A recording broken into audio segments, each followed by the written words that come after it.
Welcome to PCMC Pop Culture Man Children. I'm your host, Mike Bongiorno. I'm here today with my good friend, my confidant, my Scrappy-Doo, God, no. Mr. Vin Forte. Oh, puppy power. Puppy Power.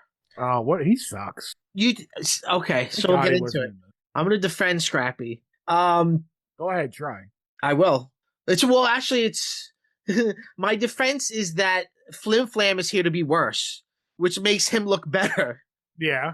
So you know what we're talking about because you clicked on the link, but we're talking about the 13 Ghosts of Scooby-Doo from 1985. Over the history of Scooby-Doo, there were many, many variations. Spin-offs, the original Scooby-Doo from is it the 60s or 70s? Yeah, oh yeah. Late 60s. And then there was Scooby-Doo, what do you call it? The Scooby-Doo movies where they would meet Sandy Duncan and various other celebrities. Yeah, what were the Globetrotters? Yeah, that's a good one. That's an awesome one, actually.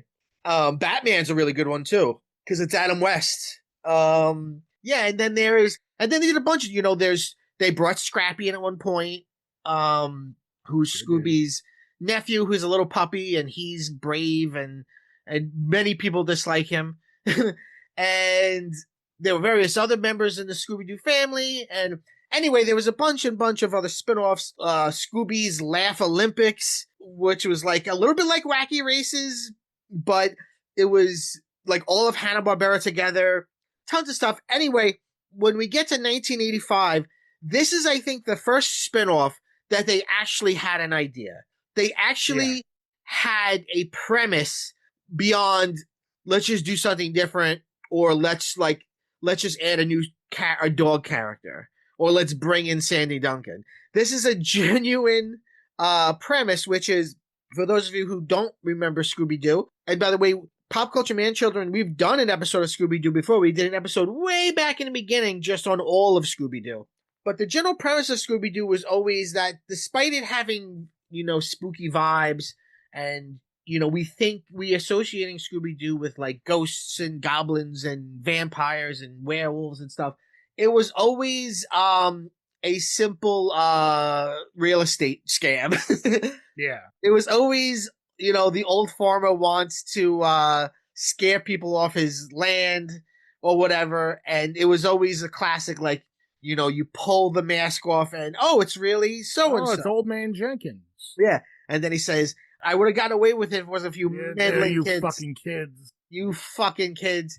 But 13 Ghosts of Scooby-Doo is the first that does the idea of, what if it's just real ghosts? Which they've done since this. Yeah. They've done it a bunch of times since this, including the second live-action movie, Monsters Unleashed, right? I think is real ghosts. Yeah.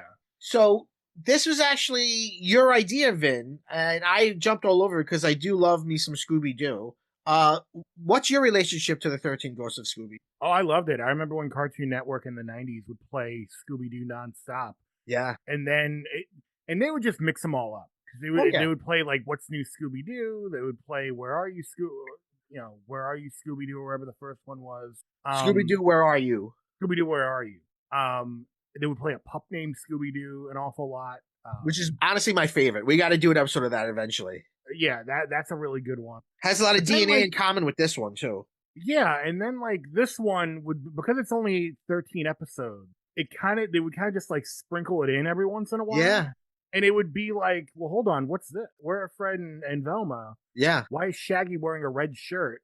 Yes. Why is Vincent Price their, mentor and confidant? Yeah. Who the fuck is Flim Flam? Flim Flam? It just really stood out. I like when this is definitely of that era of cartoon spin-offs where it's how can we make it different? Yeah. We're just going to give, you know what? Shaggy's got a green shirt. We're going to give him a red shirt. It's amazing how much that small visual change is so arresting. Yeah. Because that green shirt is so iconic. Just giving him a red shirt feels like, whoa. Whoa, what's going on here? Guys, let's go home. Guys, it's an early Friday. We got it. And maybe this is a hot take, and I don't think the red van they have in the show has a name. it's less iconic than the Mystery Mobile, but it's way fucking cooler. Oh, it's awesome. It's not. It's like the A-Team's van. Yeah, yeah. So it's red and it's like it's also like a roving command center. There's like a computer inside. Yeah, there's like they have like a fucking like Spectre detector. Yeah, yeah, which is like a PKE meter, really. Yeah. This comes out a year after the film Ghostbusters, but a year before the real Ghostbusters cartoon. But I did find myself wondering if any of this was inspired a little bit by the success of the Ghostbusters movie. Oh, I think it had it had. Yeah, yeah, because it has very It's called the 13 Ghosts of Scooby-Doo, but in fact, we could argue some of these things are not ghosts, right? I mean, there's a straight up vampire. That's not a ghost. No. So yeah, I know this is a lot. If you don't know anything about the show, you're kind of going, what? What did they say? Vincent Price? Yeah, Vincent Price. Yeah, playing himself. I mean, he's basically playing himself, right? Because he's voicing it. His character is named Vincent. It's Vincent Van Ghoul. Yeah. Get it? And it's drawn to look exactly like Vincent Price. He's playing Vincent Price. Yeah. And like, we're not going to go through every single episode. We're just going to like go through, we're going to bounce around and just talk about like the highlights and like and whatever. Mm-hmm. But we should get into like the way it starts. So basically in the first episode, Daphne and Shaggy, who was it just me or is it totally played off that they're like lovers or like a couple? You know, it's so funny that's the first. They're doing a lot more hugging. When I first saw, so I had a real deep Scooby-Doo phase when I was like 12, 13. And when I first saw this, again, just like you, it was just some random, 2 a.m. or 2 p.m. on a Cartoon Network. And I was like, what is this? Yeah. If you would ask me 2 weeks ago before I rewatched it all, are they boyfriend and girlfriend in this? I would have told you yes. But I don't know if I've made that up or not. They could just be friends. It is weird that it's weird, right?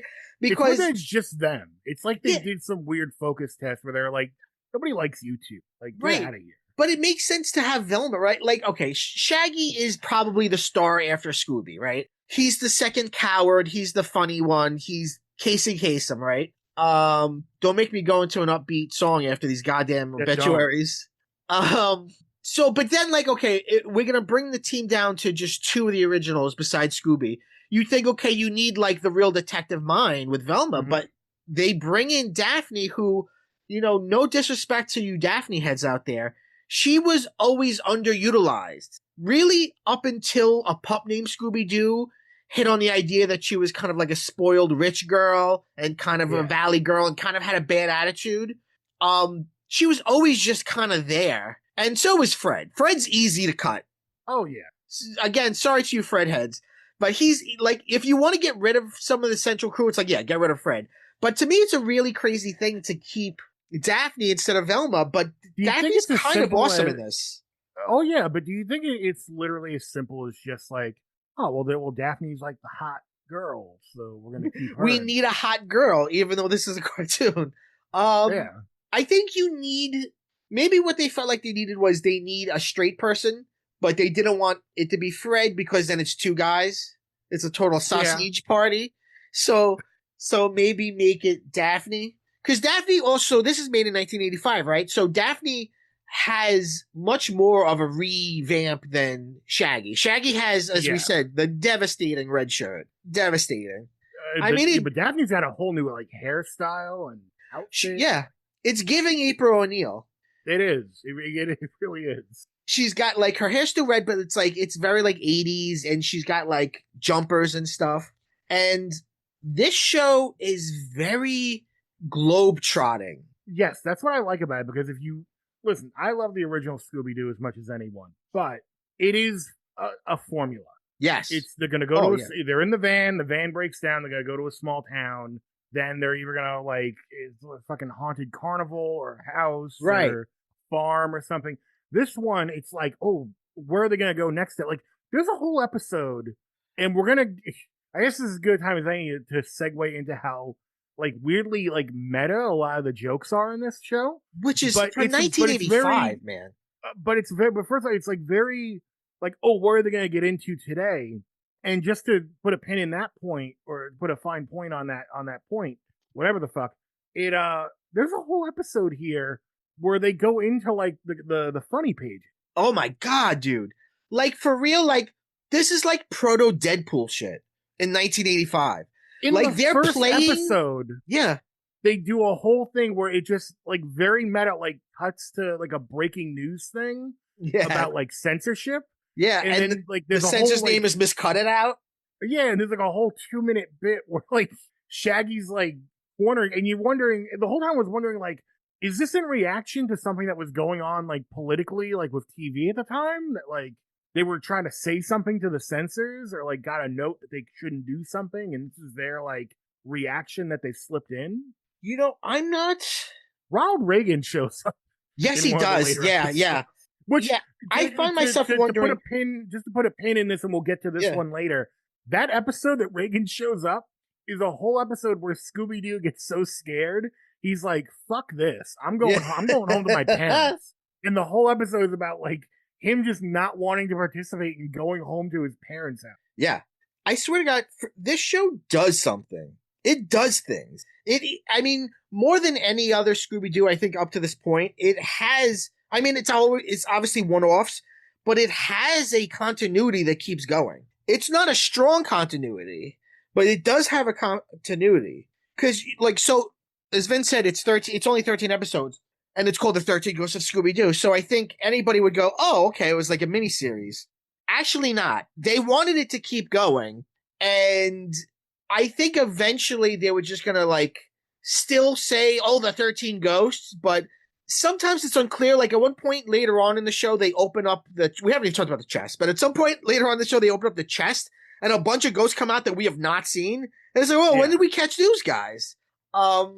Let's talk about the demon chest, all right? Because it's really the MacGuffin of this whole show, and it's a pretty cool design. Let's go back, because we were talking about the first. Let's at least set the table on the first episode, even if we're going to jump around.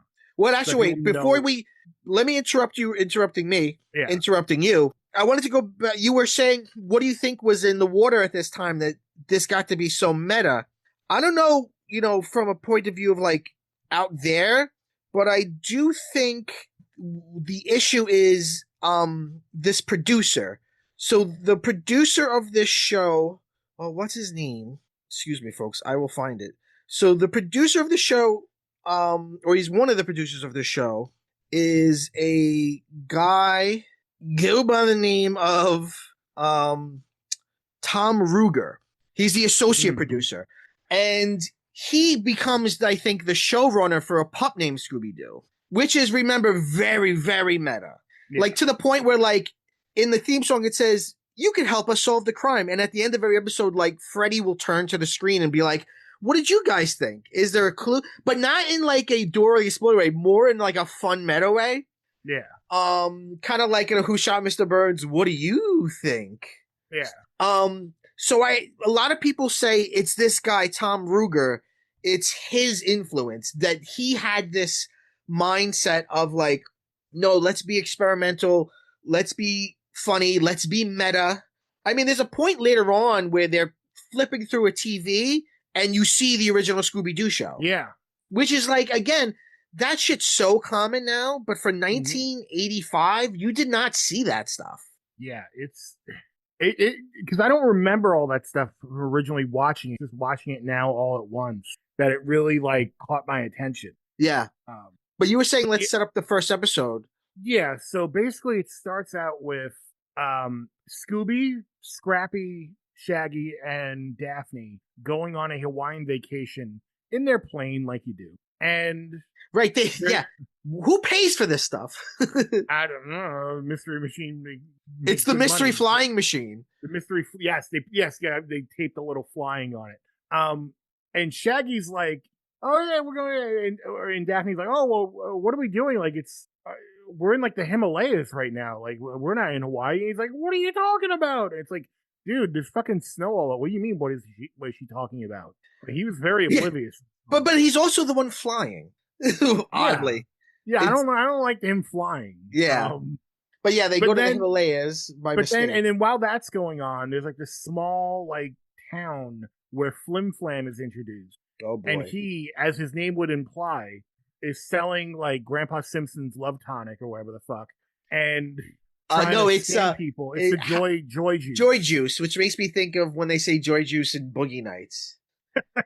Burt Reynolds Exactly. saying Joy Juice. I got Flim Flam's joy juice. So Yeah, he's trying to I sell think that. he's a little bit based on the Music Man from Oh yeah, because he, even when we first meet him, he's talking like the Music Man, like, "Hey, you, there's a," and that starts with an M, and that means this. Like, it's very music. He's a con yeah. artist child, but he's also like a street rat, kind of like who owns this child? Nobody. Yeah, he's really trying to sell the town of Monorail. Like, Yeah. Yes. so Yes. so then they come. So they're like, "Oh my god, we're gonna crash!" And they go flying. They lose one of their engines, and Shaggy doesn't panic and just goes, "Oh, well, we've got another engine. Okay." Uh, then the other engine gets knocked out. They start flying towards the town. They eject the emergency, like giant rubber duck, which Flim Flam, as he's about to get caught by the town, latches onto to escape. Yeah. And then they basically crash in front of Vincent Van Gogh's castle. Right. And they're like, Yes. "Oh, here we gotta see what's going on in here." Well, first off, they go to there's a trial scene where I Yes. wasn't expecting, where there's a quick trial scene where the townspeople are like, "You got to get the fuck. We hate you now because you crashed into our town. You got to get out of here outta before nightfall. Before nightfall." So then they go into Vincent Van Gogh's castle because they go look for their plane and they're like, "Wait a minute, where's the plane?" And it's in the castle for some reason. Right. So then they go in the castle and this is fucking ridiculous. Then like there's these two other how do I even explain the two other ghouls? They're, to me, I like more than Flim Flam. To me, they're the worst part of the show. Really? There are two ghosts that are named Bogle and Weird, and Bogle and Weird are they're like one fatso short of being the uncles from Casper. They're like kind of Pretty much. they're low level, like shitty dumb. They're the Rosencrantz. It's never quite clear what they want. In the first episode, they want to They open. need a human. They want to open the chest. Right. The demon chest that holds the 13 ghosts that who are like the most scary, powerful ghosts in all of time. Which the townspeople in this Himalayan town, they all caught these ghosts and put them in the demon chest, and they feel like if they open the demon chest, they could be like, I don't. He says like full-fledged ghosts. Yeah, like I get like they want acceptance or whatever. Yeah. So and they're basically how it happens is Shaggy and Scooby go into one of the rooms and they're there dressed like fucking Monty Brown, and they're doing like let's make a deal kind of stuff. Let's make a squeal. Yes, let's make a squeal. Yeah. And they're like, "Oh, well, here, you can get behind this curtain is your plane." It's like, "Oh, go for the plane, Scoob, go for the plane." And then like behind the other door is like, "Oh, or you could go for what's in the box." And then they're like, "We should take the plane." Yeah, get the plane. And then in another like great little joke, they're so dead set on getting the plane. And he's like, "Yeah, let's go for the plane. We'll take the box." Yeah. And it's like, whoa, what? Yeah. Yeah. So then Scooby opens the box, and then all hell breaks loose. The townspeople turn into like werewolves and monsters. Right. Well, the townspeople, I don't. Oh no, why are they? Someone put a curse on them, but I'm trying to remember how that's related to the ghosts at all. I think it's something. I think it's because they didn't want people finding and opening the chest. So it was like, oh, this town's full of monsters. Okay. Yeah, it's pretty cool scene when they turn into, because I think somebody bites or something Daphne, and Daphne turns into a werewolf, and then Flim Flam's Joy Juice squirts her right in the face with it, gives her a nice facial with it, and then she turns back into a person. But I just want to talk a little bit about the box we just talked about. So the demon chest, which is like really the icon of the show, it's the first thing you see in the opening. It's, imagine like the kind of chest like, a pirate treasure chest. It's got the rounded top, but it's got like the would you say bust? It's got like a sculpture of like a demon head. Yeah. Yeah. And when you open it, like crazy, like, it's depicted a couple different ways. Sometimes it's all black, sometimes it's like red power. Basically, they open it up and all hell breaks loose. And the person who lives in this castle, Vincent Van Gogh, who is played by Vincent Van Gogh and looks just not Vincent Van Gogh, excuse me. They dug him up. No, he's played by Vincent Price, and who, of course, again, a lot of young kids listen to PCMC. He's kind of perfect casting because he did horror movies, and he narrates thriller, so he had a big connection to horror. There's a movie by a famous horror director named William Castle, which is The 13 Ghosts, which the title comes from that. He's not in that movie, but he's in other William Castle movies. William Castle was famous for he put Buzzer underneath the chair, a lot of gimmicks. He was a gimmicky kind of yeah, that's like the Tingler. Yes, exactly. That's William Castle. So Vincent Van Gogh is kind of he's a sorcerer or a warlock. He has magic, but also he's very gadget oriented, even though he has a lot of magic.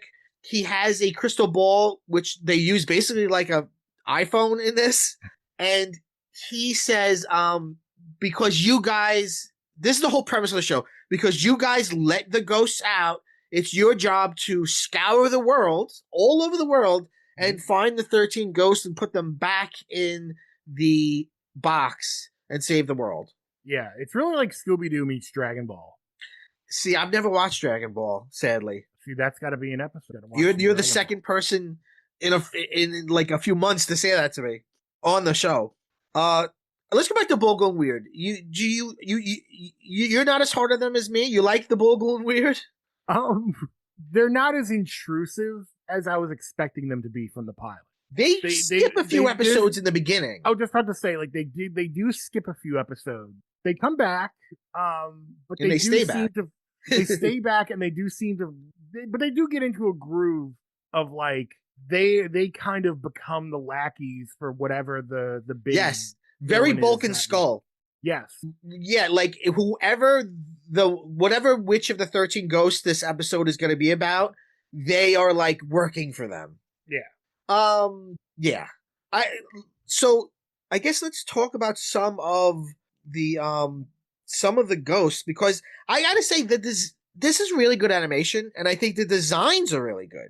They really, again, this is before the real Ghostbusters, but it reminds me of the real Ghostbusters. So episode 2, which is called Scoobra Kadubra, has Maldor the Malevolent, who's a very cool looking guy.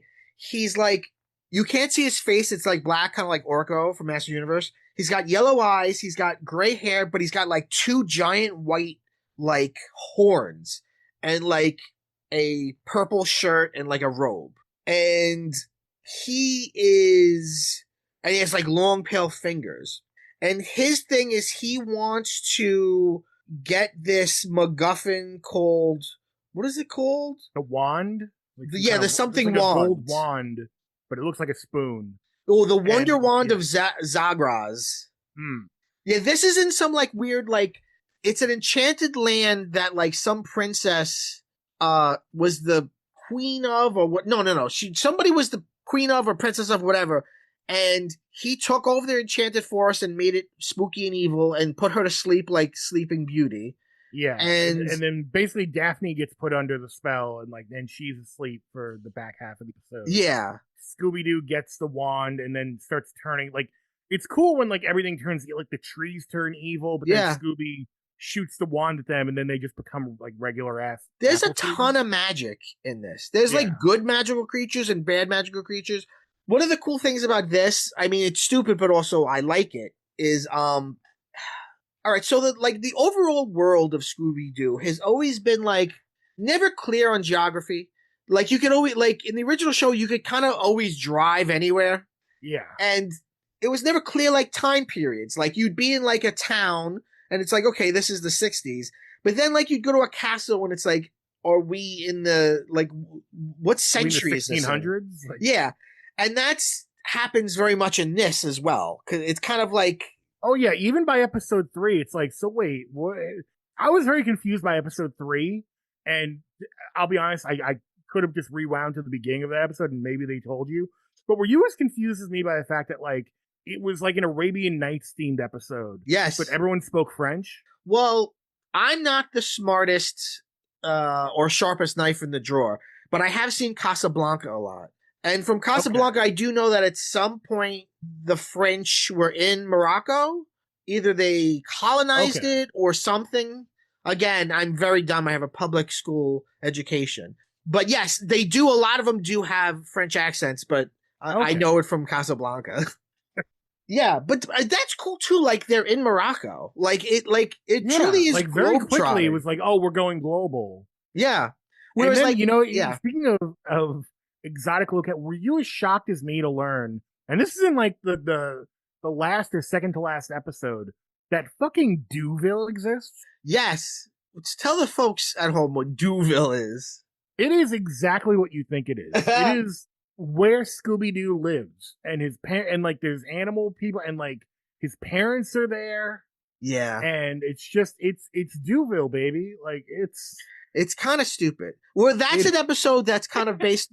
That's an episode later on that's kind of based on something wicked this way come the Ray Bradbury story yeah. where like a circus comes to Duville and the circus the sort of circus master well in the Ray Bradbury story I think he's the devil but in this he's Yeah, this is like like a professor, whatever. yeah, he's one of the ghosts though. And the music, the circus music hypnotizes everyone into like Mhm. wanting to stay there. And everyone there working there are monsters, but you don't see them as monsters when you're Mhm. under his spell. Um and then Flim Flam wants to run away and join the circus. Just let him. Flim Flam, he's very annoying. I get it. I get it. He's like the child empowerment character, you He know, tries like his best. yeah, he's very like 80s kid, you know, very Alex P. Keaton. He's smart, he's Yeah, cunning, he doesn't have parents. very short He round. yes, very short round, very short round. He wears like a yellow like tracksuit, I guess. Yeah, like a yellow hoodie outfit. And like he always has like he has like Mary Poppins pockets. Like he's often the one holding the demon chest, but it's just in his pocket. And he could take all sorts of nonsense out of his pockets. Yeah, Um he's always got gadget. Like he definitely like you talk about MacGuffins and stuff. Like he oh, is it just me or like there were several episodes where you're like, oh, how are they gonna get out of this? And then Flim Flam shows up and he's like, I got this thing. And it's like, well, wait a minute, when did you get right. that? And he always has like a business. He's like, well, let me tell you about Flim Flam's soda shop or whatever. Like, and Yeah. it's always some. He also always has the costumes. A big thing in this show Oh, musical is numbers with the costume. well putting on costumes to fool whoever is menacing you. Oh yes. Like, oh, like at one point later on there's a very cool episode where there are zombies, like very cool looking zombies in a cemetery. And they all dress up like what do they dress up like? Like it's like a tourist thing. And they're like, oh, get on the bus. You're gonna take a trip around the Oh city. yeah. And then they all send and of course the zombie's like, oh great, thank you. Oh Because great. you have to fall for it because it's a silly cartoon. Like there's a lot of that. Like even in the first Oh, episode when they go to the judge, they pull some like all of a sudden Flim Flam and Scrappy are both in suits. they're both lawyers. Yeah. And then the judge is like, this is quite irregular. Because of course you Yeah. always fall for it. Yeah, and then even in like the second episode, they do like they're being trapped and they get out of it by pretending it's New Year's Eve. Right. Right. And they're like, oh, okay. Yeah, the stupid French concierge is like, oh, okay. And then they look and they see the calendar says like March 2nd. And he's like, oh, Yeah, that's what I like. Zotalo. Yeah, like they'll do a musical number and there'll be a bouncing ball, and then Scooby Doo's like looking at the ball bouncing on the words. Like this show Yeah, is not that's afraid to do like meta shit, man. really That's crazy interesting meta comedy. shit. Yeah. Yeah, To do a weird sing along out of nowhere. yeah, yeah. They sing "Me and My Shadow" at one point. Like, Yes. Yes, they do. Well, that's a cool monster. There's the Shadow Monster, yeah, which is like, I think a Doctor Who episode as well. Like, he could come out of anybody's shadow and then start moving. Yeah, the Shadow Demon. They also sometimes call these people demons. Oh, talk about a baddie. What about Queen Morbidia? I think she's Ooh. episode. She's in one of the later episodes. No, I think, where's Queen Morbidia? She is in episode 3. No, she's in episode 3. Where Oh, I'm is she? thinking of the one where Oh, the you like thinking- Ripley's Believe It or Not. Yes. No, I'm talking about this one. This Oh yes. this Oh, yeah, baddie look right at her. Look here. at that buxom baddie. Yeah. She imagine like Elvira with the boobs, but like a red outfit and like a red cape and big black hair with like one white streak. She's a baddie. You know what I mean? She's the hot goth girlfriend you all want. Yeah. Um, yeah. What the hell was her deal? She was. What did she want? Well, The that's the thing. problem is we had They to watch all want. 13 episodes. Yeah, They some of them like they do tend to blend together. Like right. Because they all want to either use the chest for something or open the chest and let the rest out. Sometimes they have different motives. Like there's one that's just a beautiful woman and she's like a succubus. yeah, And that was a really fun episode where she seduces Vincent Van Ghoul. yes, and To get married to. the way she drains you. Sorry to use the word drain. Is she No, kisses you? that's their word, not yours. You don't have to Yes. apologize for shit. There's whole parts of that episode where she's like, finally, once I drain Vincent Van Ghoul, I'm like, whoa, hold on. Hold up. um, uh, yeah, and she just looks like a lady. She's very. If anything, she looks like maybe a little bit like Jessica Rabbit because she's got the hair over one eye. She's supposed to be Yeah. beautiful, and that's a weird one where they are. I forget where they are, but they're at a like the Warlock of the Year awards. So there's all these Yes. witches and warlocks, and Vincent Van Ghoul is winning Well, Warlock he's of the giving out Year. the. Oh yeah, no, yes, he's getting Warlock of the Year, but then he's also like giving out a prize Right. for the And ghost. she's his ex-girlfriend or something. Yes. But she wants to drain him and and all she needs to do is kiss you. And when she kisses you, she like sucks the power out of you. Yeah. And her hair kind of turns into like Medusa snake hair, but only for that moment. Right. But She's basically Poison Ivy. yes, exactly. She's exactly like Poison Ivy. And she convinces Vincent at one point Vincent Van Ghoul's like, I'm gonna ask her to marry me. So there's a whole like wedding, which is like very sweet kid show stuff, because all you need to do is kiss to kill him. Like you don't need a wedding to just kiss him. But she's like, oh, we'll do a wedding, and then when they say I do, I'll suck his soul out. And then maybe the weirdest thing that ever happened in Scooby-Doo history happens. As a way of disrupting the wedding, Daphne comes out in a robe and curlers on her hair, acting like she's Vincent Van Ghoul's wife. And she's like, how dare you marry someone else? I'm your wife. We've got kids at home. And then, I swear to God this is true, Scooby and Shaggy come out dressed as babies. And they're like, wow, we're babies. And Shaggy is a grown, like 6 foot tall baby. And it's so upsetting. Yeah. And yeah. They do a lot of upsetting costumes. Yeah. Like you could have done it without the babies. You could have just done the bit. Yeah, but you could just did the nagging wife, like, you know. Yeah. Like she's fucking Andy Cap's wife or something. It couldn't be more of a stereotype of like she didn't have a bread roller in her hand, but she should have. That's like the only thing she didn't have. And they were trying to run out the clock because like she had until midnight to kiss him. Yeah. And then he would go out of his spell, and then he's like, "Oh, you." That's another thing. There's several episodes here where they just have to bide their time. Like, yeah. To wait till like sunrise. Yeah, there is a bunch of like that.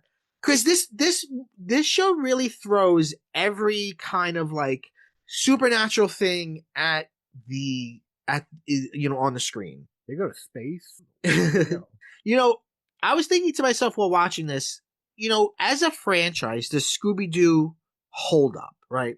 And it's been a very long time since I watched the original show, Scooby-Doo, Where Are You? And I don't know if it holds up, but I think there's something else here. It's almost like what's valuable about Scooby-Doo is more than the narrative. It's like the vibes, right? Yeah. Like every spooky kid, every Halloween kid, every kid that was like, oh, McDonald's has got the new Boo Buckets out. They were also Scooby-Doo kids. And, you loved the background paintings from all the shows, had amazing. Hanna-Barbera in general they had very cheap animation, but the backgrounds were always beautiful paintings. Yeah. You loved all the spooky stuff and the spider webs and the costumes and stuff. And that's where the value is. Almost like the way Peanuts as a brand or Snoopy as a brand has a value, a commercial value, even for people that have never read a Peanuts comic or seen a Peanuts special. Like, oh, that's Peanuts, and I don't know if I'm saying, I don't know if I'm sounding critical or dismissive of Scooby Doo, but I do feel like the value is in its aesthetic. Yeah, no, you're definitely right. Like, there's value in. I think like not everything has to be the most well put together package because people often knock Hanna Barbera for Oh like, oh, yeah, they cheap out on animation, but it's like, yeah, but the things they highlight are done really well. amazing color in Hanna Barbera. Um, you know, not great writing, but very gag oriented writing. Gag, gag, gag. Yeah, Um, amazing one off characters from like the Great Gazoo to whatever, or any of the various robots you see in the Jetsons. mm, Um, great background animation, great initial design work, right? Like yeah, cheap animation, sure, but then again, all TV is cheap animation, right? But great design work. I mean, from like think about it all, like from Scooby Doo to Fred to Jetsons to any, it's all you know. I you know if I showed you silhouettes of Hanna Barbera characters, oh, you would you name them in, and you'd be like, yeah, that's that exactly. So Hanna Barbera, I think. Well, I think what happens is people say like people will have a conversation about animation and they'll go, "What do you think, Disney or Warner Brothers or sometimes they say Mickey or Bugs Bunny," and then when you think in that way, Hanna Barbera is like coming up the rear, but Hanna Barbera is really not. It's a totally different thing. Like Hanna Barbera is more. You should more compare it to things like Ruby Spears or like Filmation. They're TV. mm, It's TV production. Even though they've been movies and stuff. yeah. Total side note: how do you feel about the James Gunn live action movie? I'm fairly indifferent to it.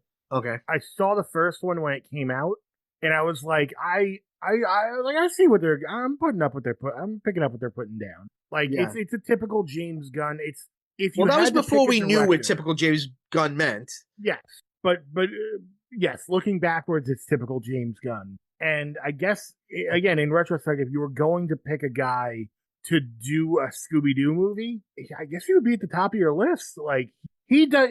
I give him a lot of credit for doing the thing that I appreciate, which is he understands that it's a cartoon, and in the wrong Yes. hands, it could have been like a very different, way more like earth toned version of Scooby Doo. His version of Scooby Doo was very like colorful and self referential.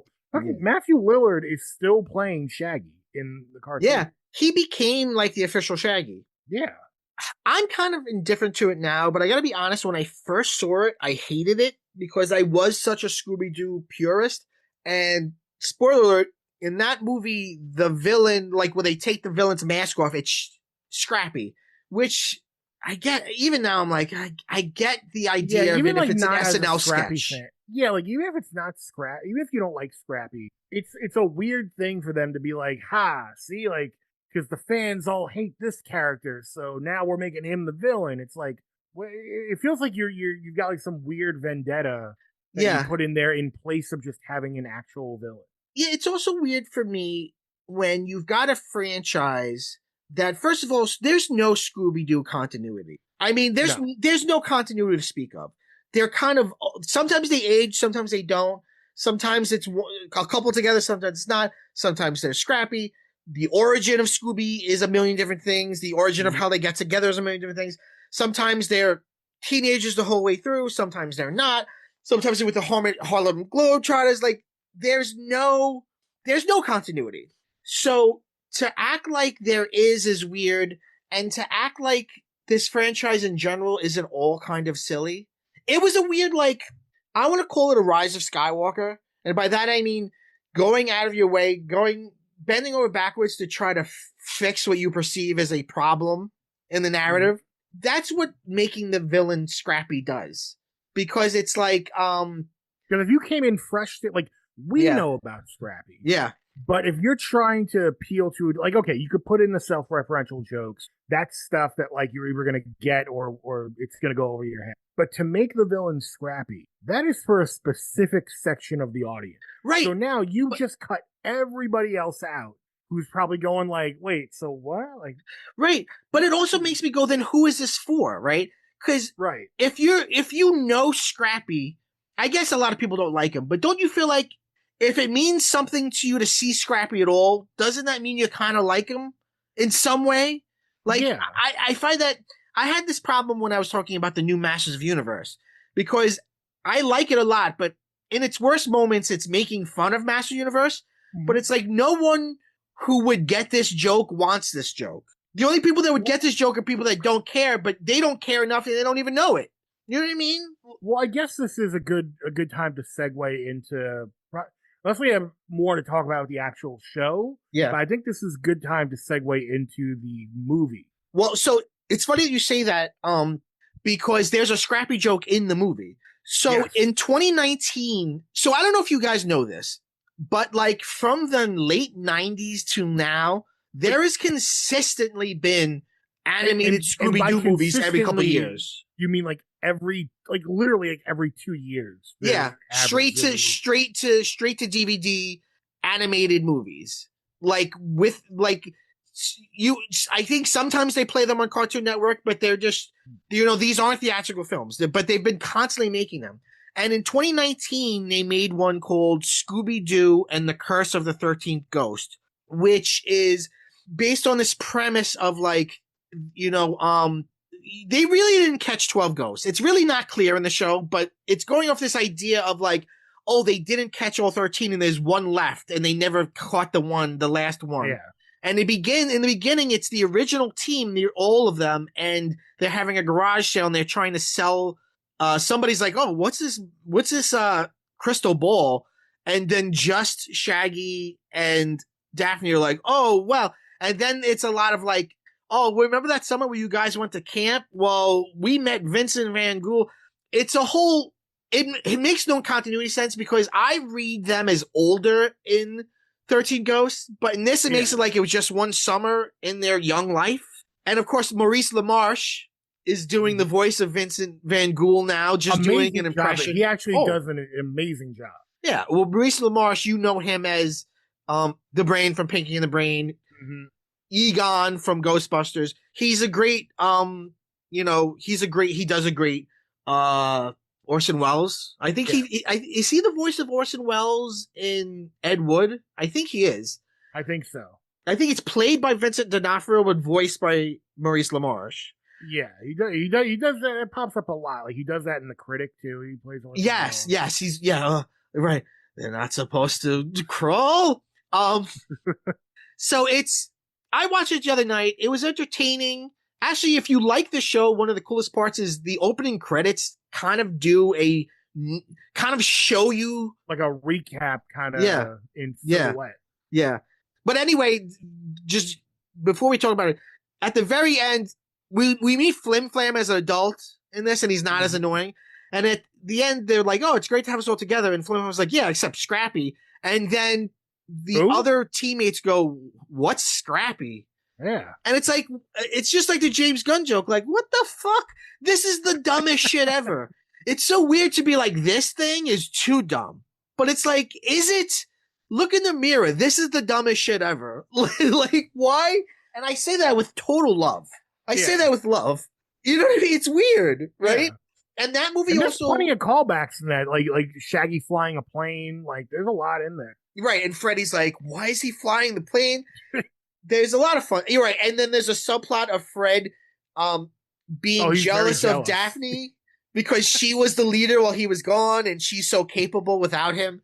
And I think a fun subplot of Velma being like the skeptic and be like, no, there's no such thing as ghosts. You guys are being fooled. You basically like the air in the Himalayas like caused you to hallucinate ghosts. Right. But the weird thing that the movie does is the 13th Ghost ends up being it's a guy in a mask and illusions. Yeah. And it wasn't really the 13th Ghost. But then they do one thing where they're like, oh, the 13 Ghost is really there, but he's good. He's your guardian angel. Yeah. And then at I the want to end, repent. right? And then at the very end, Velma's like, no, that's not true. It's weird that it tries to both fence it. Yeah. It tries to make it like, oh well, like this isn't The Sopranos. You don't need to have like a fucking Right. open You don't ending. need to make it open to interpretation. Like again, it's like the Scrappy thing. Like, and there's no continuity. Why do you feel it's necessary to walk back that there were ever real ghosts? Especially because if you watch the 13 Ghosts, like, there's magic fucking everywhere. There's little magical creatures in the forest. Like, it's you can't hand wave all that away. Anyway, look, I do want to talk about my favorite episode, if that's okay. Yes. My favorite episode is, where was it? Episode 5, That's Monstertainment. This is the one where they go into a movie, and it's awesome. So that we realize, you see that the gang actually lives together in like a big old house. Again, who funds this? I would love, like, what you need is to be like some creepy old like hedge fund manager who's like fucking Daphne. Like, he just funds everything. Like, he's just the daddy, the sugar daddy. Anyway, they're sitting on a couch eating popcorn and watching spine tingler theater in the middle of the night. Cozy as hell. Mm-hmm. So cozy. Who doesn't want to stay up with their friends and watch scary movies in the middle of the night? Well, okay. So here's the thing with that, where it became, and they do this several times. And I thought it was fucking hilarious in an inadvertent way. They made such a big deal in the first episode about, oh shit, like, you gotta catch these ghosts. Yeah. Like, if you don't get these ghosts, like, the whole planet is fucked. This is a plague on humanity. But then there's several points where it's like, let's just hang out and watch a movie. And like Vincent Van Gogh's like, don't forget me. And like, yeah, he jumps in watching a movie. He's in the ball, and then he appears with, he's like, I'll bring the soda pop. Yeah. It's really funny. Like, when in the first episode, you kind of feel like, oh, he's just gonna be on the crystal ball, but he's like, they do that in the second episode. Too. He's in the gang. What if Vincent Van? Well, Vincent. I keep wanting to say Vincent Van Price. Vincent Van Gogh. What if Vincent Price was like, I really like this show, and they're like, oh, we'll write you in more. I guess you really. Yeah. Oh. How about an episode where I have a girlfriend and I go to marry her? Yeah, sure. All right, that could be an episode. Why not? And she's beautiful, and she wants to kiss me and drain me. All right. Well, all right. Do we have to put that language in there? It's in my contract. Okay. We got to say drain. Yeah.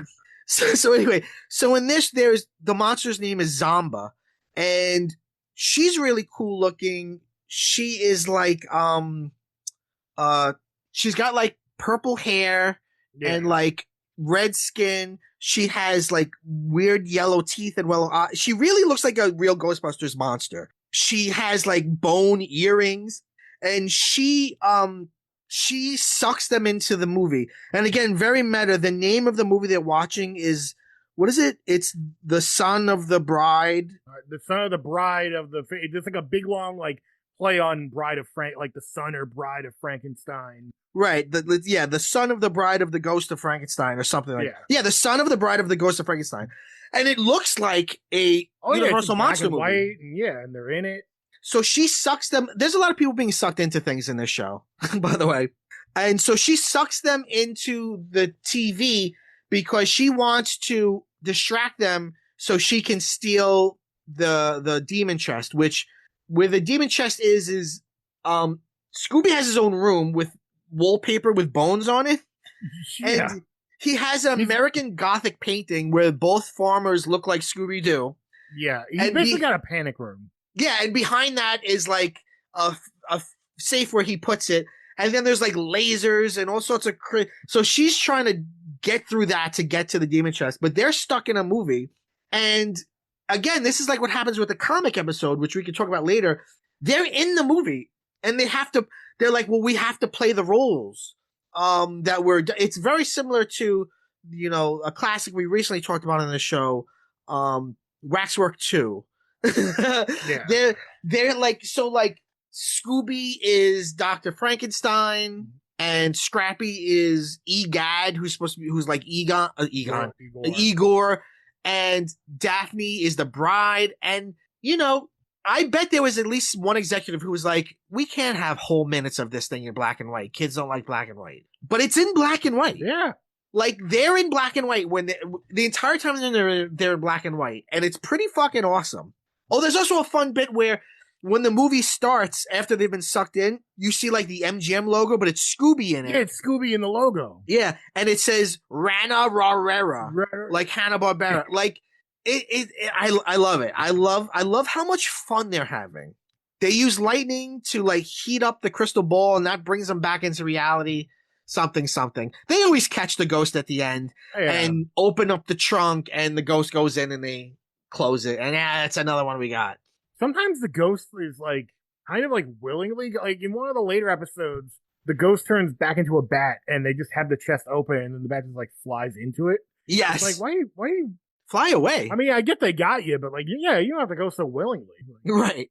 Well, no, it's the rules. Oh, that's the end of me. You guys got me. I better go in here. Norm Macdonald is a bat. Well, I better fly in there. The guy caught me. What are you gonna do? So this, I mean, they're very similar, but this and the comic episode are probably like two of the most unique, right? We talked about a little bit. Platypus Man, not to be confused with Richard Jenny. Yes, not to be confused with Richard Jenny. They go into a comic strip. I forget the monster in this. The monster's like, yeah, I have the power to. I have like, it's basically the plot of Bendy and the Ink Machine. He has magic ink where things could come out of what you draw. There's also a Tales from the Crypt like this, and things can go into it, and again, they're sucked in, but they're in different things, so they keep going from like panel to panel, like it transitions to like different comic panels. Right. They're in like Platypus Man, and he sings like a little song, and what's really cool is like the background looks very sketchy, and there's ink errors where the ink will bleed out from the black line. Mm-hmm. It's like really doing something aesthetically, but then the ghost is in like a sci-fi comic where it looks totally different. It looks like Flash Gordon. And then they find a wizard come. At one point they're like, they go to the ground and they saw through the ground, and then you see they're like actually breaking through the box, the comic panel. Yeah. Which is like that's legitimately Deadpool shit. It's awesome. So was the wizard, it was like Wacky Wizard? Oh, what's the wizard's name? I remember one scene where he's like, I'm the Wacky Wizard. I'm like, couldn't come up with a better name than. No. Well, that's where Hanna-Barbera. That's where they show their cards a lot. What's it called? Oh, it's called Scooby and Quackland. It's episode 10. Yeah. The villain's named Demondo, who's this furry green demon who looks a lot like Bigfoot. Yeah, Wacky Wizard, you're exactly right. Okay. Yeah. And they're jumping, it's pretty cool. It reminded me a lot of the Sega Genesis game Comic Zone. I've never played that. Oh, you would love it. It's like a beat 'em up game, but you're going through comic panels. And like sometimes, a lot of times on the screen, like multiple comic panels on the same screen. And like, it gets very meta where like villains will sometimes be drawn in, like a big pencil will come out and draw them. Yeah. You can like, to get to like, oh, I gotta get to the sewer. So your character will like break the comic panel below him and like jump into the panel underneath. Oh, that's awesome. Like, it's very interesting. Well, let me ask you, as we sort of begin to wind down, who's your favorite monster or ghost or demon? Ooh, I'm going to get their names. Because again, a lot of these names. These are very important questions that we deal with on PCN. Just a couple of them. You know what? I don't even need to look this guy up because I actually his name is actually very. Some of the names are like he's like Demonza. It's like, oh, what? I gotta look that up again. But I really like Time Slime. Time Slime. He's like a Batman villain. Well, he looks like Mr. Freeze. He looks like Mr. Freeze. Yeah. He has an amazing, interesting thing with his voice. Like at first I thought there was like something wrong, and then I was like, no, they're just doing that with him. It's basically like if I'm recording right now and I unplugged my headphones and spoke into the mic. Yeah. And like you got the feedback from it would be like I'm talking twice. It like layers over itself. Yeah. It's almost like its own like it echoes, but it's also they sound different. It's like two voices talking at once. And he could play with time. He like slows down time and speeds up time. Mm-hmm. He's the one where he slows it down and then Scooby goes all the way back to his childhood and we see him being born and shit like that. We see a really old Shaggy, like fucking Yes, crazy yeah. and Oh, right, they go to like, all yeah, in daffy. the future it's Mad Max. Yeah, in the future they go to like the place that Mr. Manhattan goes to in Watchmen to cool down. Okay, now I remember this episode. This episode's called It's a Wonderful Scoob. And when I first heard that, I was like, oh, this is going to be a Christmas episode. But Nope. it's not. What it is it's like It's a Wonderful Life, where it's like, here's what the world would be like without you, Scooby. Yeah, this Which is is maybe my funny. favorite episode because it got Yeah. of all the episodes, like, this got very meta.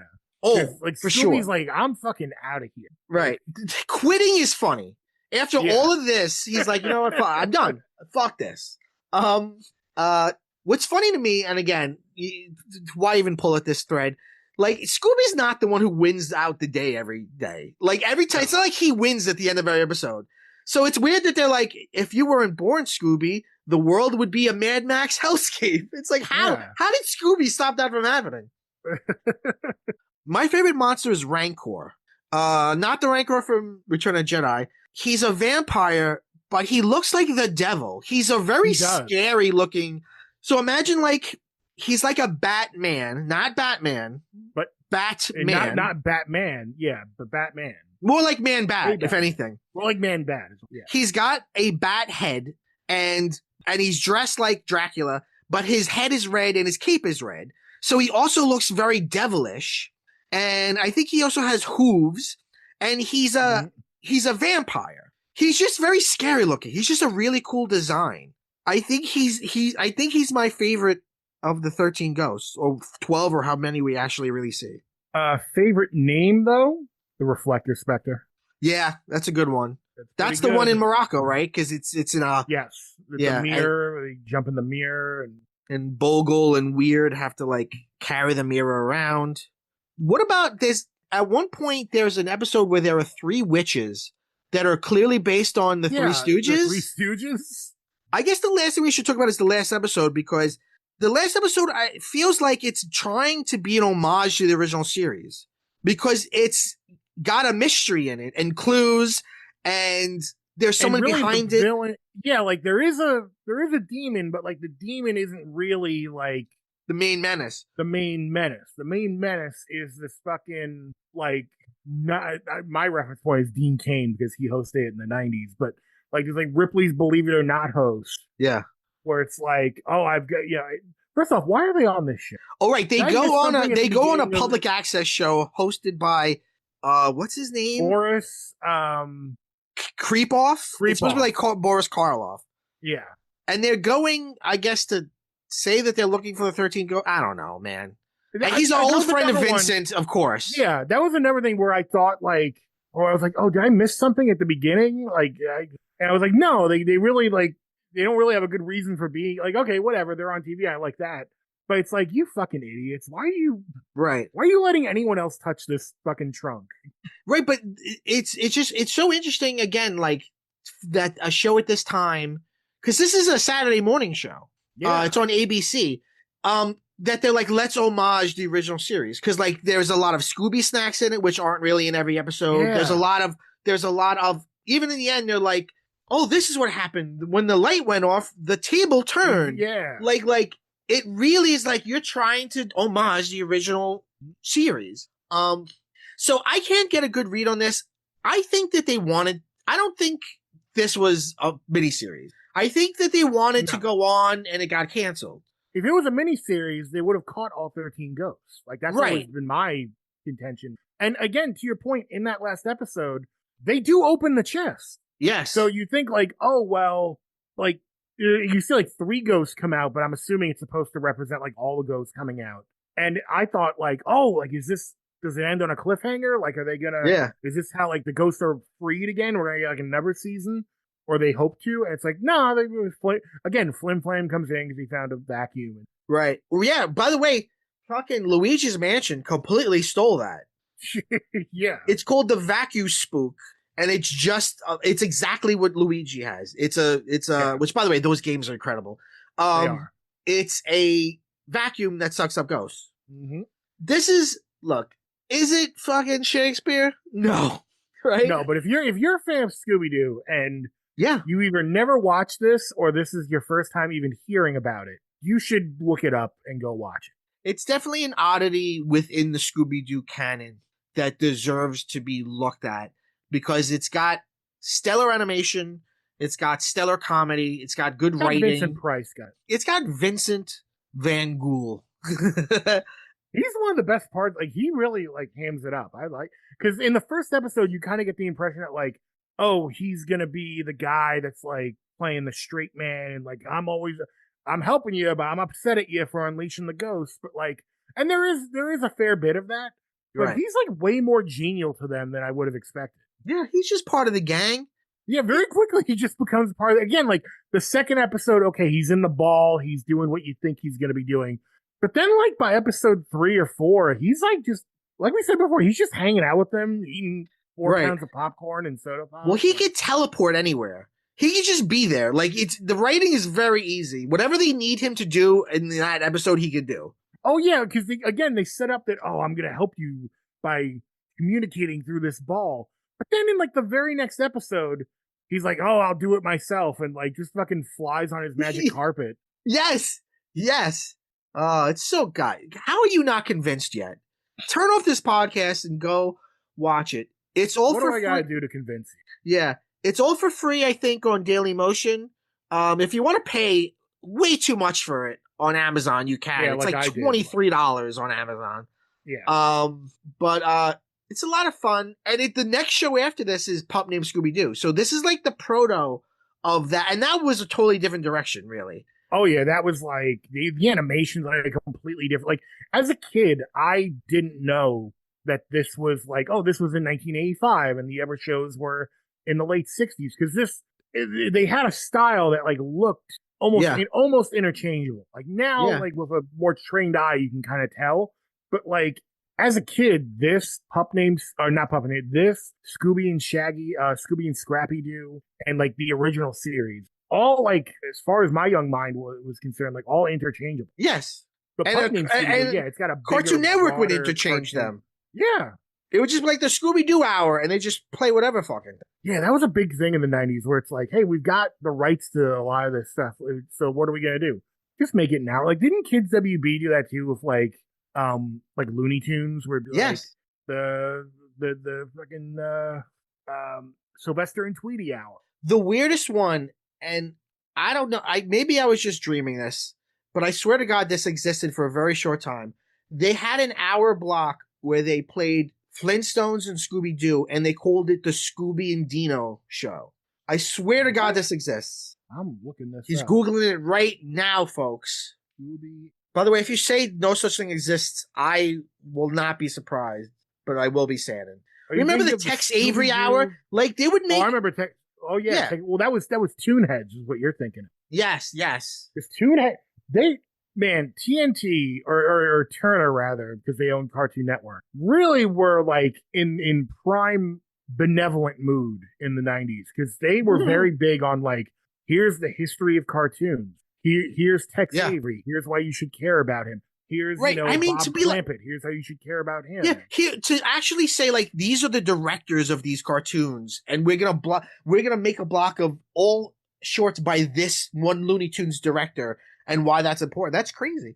I mean, that's what Turner built the TV empire on, right? Which was like older libraries of material. Yeah. You got anything over there about the Scooby and Dino show? No, there is no standalone show. It keeps giving me the Scooby-Doo and Dino Mutt. Oh, maybe that's what I'm thinking about. There was also a Richie Rich and Scooby show, which was they just put together Richie Rich episodes and Scooby episodes. I don't know what the value was of doing that, but they did that a lot. Now because it led me right to Scooby-Doo's All-Star Laugh Olympic. Yeah. I was a big fan of that too.